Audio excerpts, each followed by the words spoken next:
En este punto, pues ya podemos comenzar a adentrarnos dentro de lo que realmente es el malware.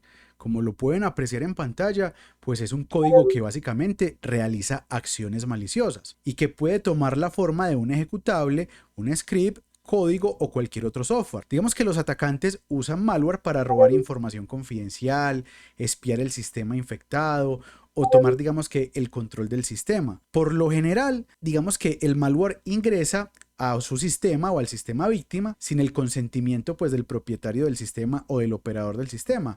Y digamos que puede enviarse o replicarse a través de varios canales de comunicación como correo electrónico, digamos que web o unidades USB, medios extraíbles, etcétera, etcétera, etcétera. Esto es importante tenerlo en cuenta. Muy bien. Digamos que algunas de las acciones maliciosas realizadas por el malware, digamos que incluyen el interrumpir o sabotear, boicotear las operaciones informáticas del negocio. Por otra parte, el robo de información confidencial, como datos personales, comerciales, financieros, derechos de autor y todas estas cosas.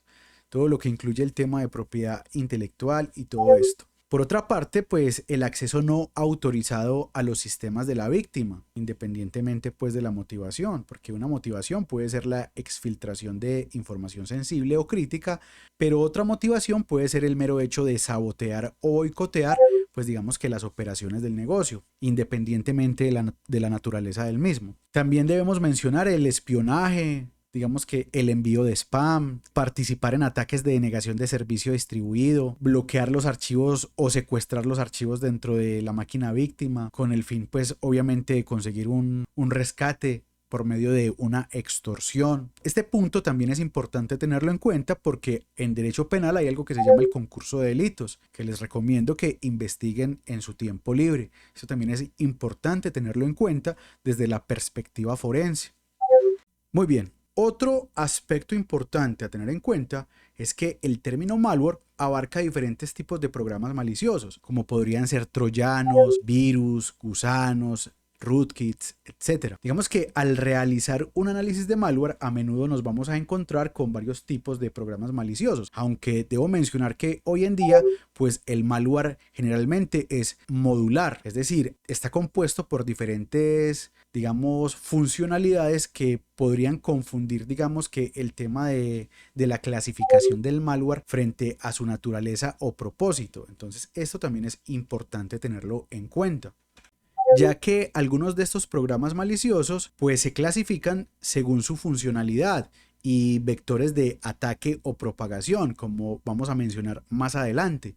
Dicho esto, pues también hay que mencionar que no siempre es posible clasificar el malware según sus funcionalidades, ya que un solo malware, pues como lo mencioné anteriormente, puede contener múltiples funcionalidades o en otras palabras, puede ser multimodular. Esto, por ejemplo, pues puede incluir un componente de gusano que escanea la red en busca de sistemas vulnerables y por otra parte también puede contener otro componente de malware como una puerta trasera o un ransomware en caso de explotación exitosa.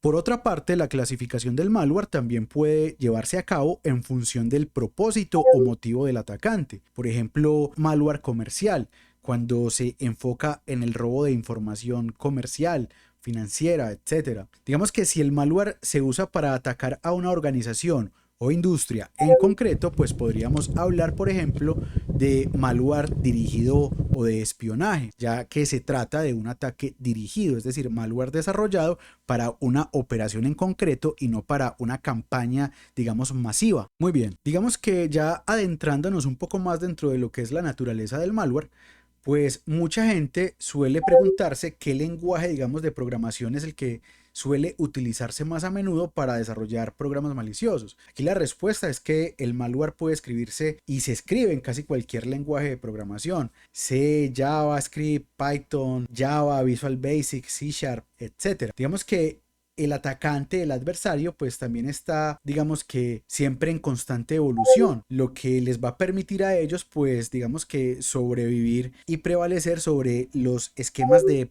defensa y protección pues más modernos, ¿ya? Este tipo de, digamos, de situaciones hacen que el adversario pues tenga que llevar a cabo, por ejemplo, técnicas como el vivir de la tierra, donde básicamente lo que hacen es vivir del sistema, de los recursos críticos del sistema para la administración, por ejemplo. Entonces, esto es muy importante también tenerlo en cuenta, ya que básicamente se trata de una guerra de guerrillas, donde consiste, digamos que en sobrevivir a partir de los recursos pues que el adversario te provee. Y esto es muy importante tenerlo en cuenta y muy presente, porque digamos que a través de la implementación de estas tácticas, técnicas y procedimientos, como por ejemplo el vivir de la tierra, pues el adversario fácilmente puede eludir los diferentes controles de seguridad en términos de comportamiento, en términos de control de aplicaciones, en términos de protección de acceso, etcétera, etcétera, etcétera. Esto es bastante importante porque nos va a permitir diseñar e implementar esquemas de seguridad proactivos y de alta intensidad